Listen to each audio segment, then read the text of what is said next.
So there's plenty of storylines that we want to go over from this year's spring game, which was a fun one. Really none more important than the quarterback battle between Dylan Raiola and Heinrich Haarberg, who both looked good on Saturday. And Gary, you know I'm a little bit too excited about Raiola, but I make no apologies. I thought he looked fantastic.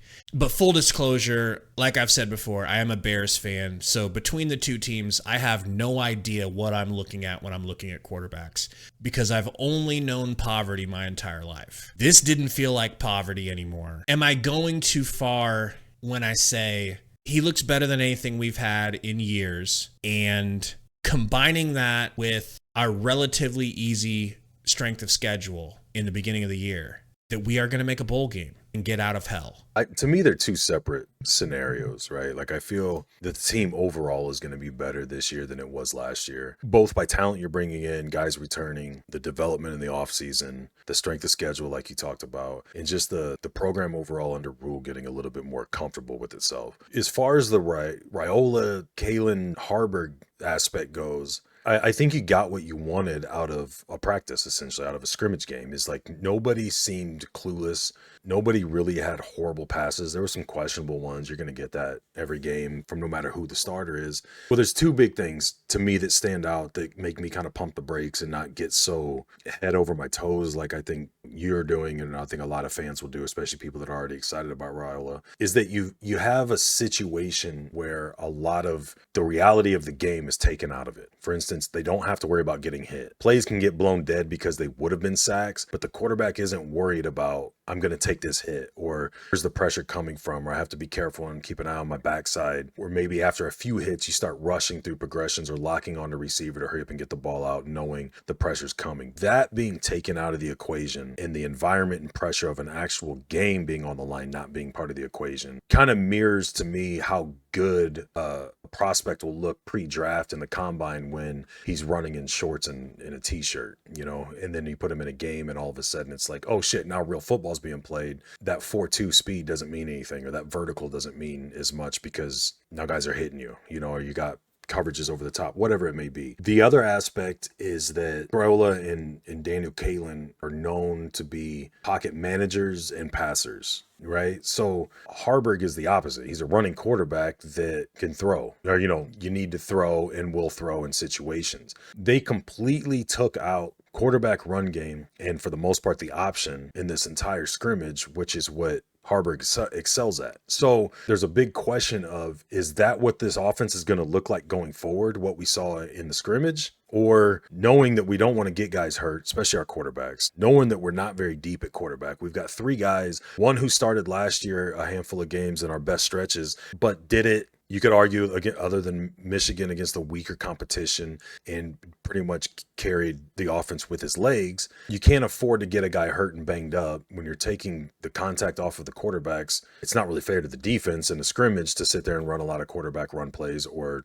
options where the quarterback could run. The defense knows he's not going to. So I feel like you kind of hamstrung Haarberg as far as showing what he can bring to the table. And again, if you're not going to do that this fall when the games matter and you're in the bulk of the Big Ten schedule where the defenses are really coming down, pinning their ears back and trying to get to your quarterback, if you're not going to use the run game, then yeah, this is a very telling sign for who your quarterback's going to be. I think if that's the case, you go from this point forward assuming that Raiola is going to be the starter, which a lot of people thought that anyways once he announced he was coming. But if you're going to be in situations where you're going to rely heavy on the quarterback run game, whether you want to or not. If the line can't hold, can't find that running back that's really good in pass protection, and your quarterback's going to have to run out of necessity, or you're going to design to create mismatches against certain defenses where you want the quarterback to run, I think there's still a lot to be answered, a lot of questions still to be answered, because we don't know what Kalen and Dylan are going to look like in those scenarios where they have to run, where the pressure's really coming at them. We know where Haarberg is, right? We know that is his strong point. That's the main strong point he brings to you. So I don't feel like any quarterback did anything to make you go, that guy's going to be trash. He's clearly the number 3. I think by default, everybody's kind of assuming that Kalen would be third. But to take this scrimmage, coming off of what the offense looked like and did last year, and say that Raiola is the clear-cut number 1. He looks better than everybody else.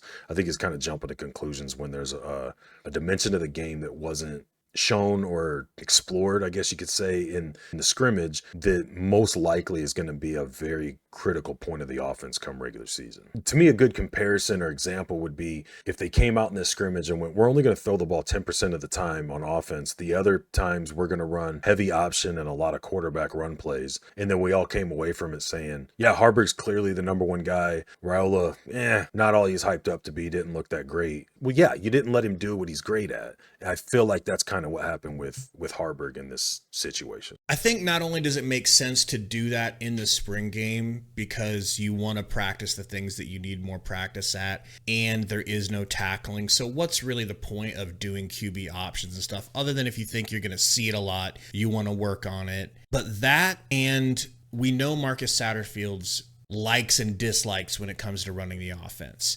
Dislikes running the ball, likes passing the ball. So I don't really have much of a problem with seeing who is going to be the better passer in the spring game or only passing mostly in the spring game, because that's really what I think you're going to get this season, because that's what Satterfield likes to do. When you're, 3rd and 1 on the goal line and you take Chubba Purdy with a sprained ankle and tell him to drop back and throw it out to the pylon and you turn it over. I mean, that was the moment that I realized Satterfield hates running the ball and has little to no interest in it. So other than that, I feel like you're wrong. Like, I feel like this is one of the rare times, like when I said we weren't going to beat Colorado and you said we were. This is one of those rare times where I feel like I'm actually right. And I feel like I'm just going to go ahead and trust myself over you, because I saw what I saw today. I saw a quarterback who looks like he's destined to be a pro quarterback someday. And then I saw the other guys who look like college quarterbacks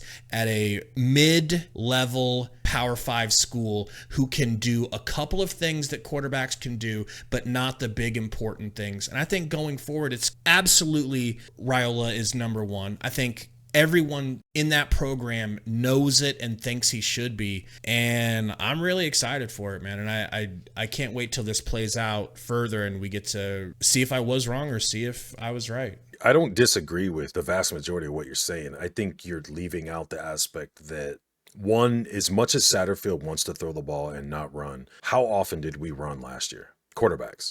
A lot. And the most success we had was when Haarberg was running the ball successfully. Now, if they found a way collectively, offensive line, receivers, tight ends, running backs, everybody on offense, to where you don't have to rely on that, I agree with you 100%. But there's a difference between a scrimmage where quarterbacks can't get hit and saying, we're just not going to run the quarterback, and getting into games where guys aren't open, the pressure on the quarterback is too much for him to go through reads or to even get a pass game going and start developing things and make the defense stay on their heels. If they're able to get home and the only option you have is to use the option more and to start using the quarterback to run, like I said, out of necessity because he's running for his life, or out of matchup scenarios where guys just can't get open, and on top of that he doesn't have a lot of time, so we're going to try and make them pay for doubling receivers or bracketing guys or doing a lot of zone, and we're going to need the quarterback to start running or at least use the option more. There's a difference between not needing to do it and going away from it, and having to do it and not knowing if the guy that you and a lot of other people are already deeming the number one quarterback is capable of doing it efficiently. That's the big question mark that still exists for me. Is, yes, everybody, this dude was ranked number one in the country until he picked Nebraska for a reason. Like, he's a great passer, he's a pro-style quarterback, and he's coming to a school that has had a long history of quarterbacks getting injured because the offensive line play hasn't been great, because defenses in the Big Ten are pro players waiting to go pro. There's reasons for all of those things. And to just this idea that, oh, he's a great passer, and he can go through the reads, and he throws a nice ball, and does all these things, so we're just not going to run the ball. That sounds great in theory. It's like the Mike Tyson, everybody's got a plan until you start getting hit in the face. When he's dropping back and not comfortable and the pocket's messy and he's getting hit, even if he's getting rid of the ball, or he has to run and start making a lot of the throws we saw today being thrown on the run with pressure, not just him rolling out throwing it. When receivers aren't able to get open, because keep in mind, half of our defense, the starters, the guys that are going to be starting day one and hopefully all through the season that got us up to that top 10, 11 ranked defense last year, weren't on the field today. And then you add in the peace of mind that all the quarterbacks had, knowing I'm not going to get hit even if there's pressure. I don't have to panic. You know, I don't have to rush things. I can take my time and do whatever. Worst case, they're going to blow the call dead. That's not going to carry over into the regular season. And we don't know if he's capable of managing that or not, because we didn't see it. We don't know if that's going to force Satterfield to go back to some design quarterback run plays, or quarterbacks that are capable of ad-libbing when the pocket breaks down and pressure's coming. We didn't see any of that, which we've seen every single year going back to Pelini days, where quarterbacks have to run at Nebraska in the Big Ten, whatever. So if the offensive line is immensely better, and he can stand there and have all day to throw and doesn't have to have a part of his mind at all worrying about taking hits and taking shots, yeah, I agree with you 100%. He's going to be the guy and he's going to be very successful. But the reality is that's not the reality. And how is he going to do with pressure, whether it's design runs or having to run? I don't think that's being taken into consideration. It's hard to forget about it when you don't see your quarterback take a hit for an entire scrimmage, when you don't see the desperation running for your life, trying to get rid of the ball, when there's calm, clean pockets for him to sit there and look through his reads and go where he wants to go. That's just, there's a huge question mark still. Who's going to be the better fit when the bullets start flying? And you're not going to get that answered in practice. That's the reality. We can get excited about what we saw because he did look really good. I'll give you that. I'm not disputing or trying to knock down Raiola's value at all. Like, I thought he did very well, looked good. I hope that it works out to where he can be the guy for as many years as he wants to be here. But the reality is when the bullets start flying, you're not going to get to see that or know until the games are real and they matter. And then it could be a process for a couple games, kind of like it was last year. I talked about it during the live stream with you. Nobody had the opinion of Jeff Sims after the spring game last year that they ended up having after the Colorado game. So when the games matter and you really see what guys are made of, you really see what you're capable of doing. You can have guys that have a long list of talents, of things they're good at doing, but the game and the way the matchups and the opposition sets itself up might not allow you to showcase those talents. You might be forced into doing something else. We've saw Haarberg is a really good runner against defenses that are getting home a lot. Is Raiola, or is he good in that Mahomes sense where, no, he's not going to gouge teams for 100 yards a game and 3 touchdowns like Haarberg would do, but he can extend the play, he can move within the pocket, he can do the backyard passes and things like that and extend plays. Maybe he can do that, but we didn't see that today. And I'm just saying, situationally, we don't know what we have with these guys yet. That's a great point. I think during the spring game, the offensive line did a good job of protecting all of the quarterbacks, plus there was no way they were allowed to hit him anyways. And I kind of wasn't thinking about that as far as during the regular season, the offensive line might not hold up because it really hasn't before in recent past. So he could be running for his life. And I think what we really did see today was what Raiola would look like if he had an offensive line that could keep him standing up nice and strong in the pocket. He'd look great. He would look amazing. So tell us what you guys think in the comments. Are you riding with Raiola already, or do you still want to see Haarberg? I personally wouldn't mind seeing a Haarberg package, someone along the lines of a Tebow package, goal line, like Gary's saying, if and when we need to start running the ball at the quarterback. But tell us in the comments. We'll see you guys soon for another video breakdown of this spring game. Let us know in the comments if you have any requests, anything you want us to break down, any position groups. We'll see you guys next time. Go Big Red.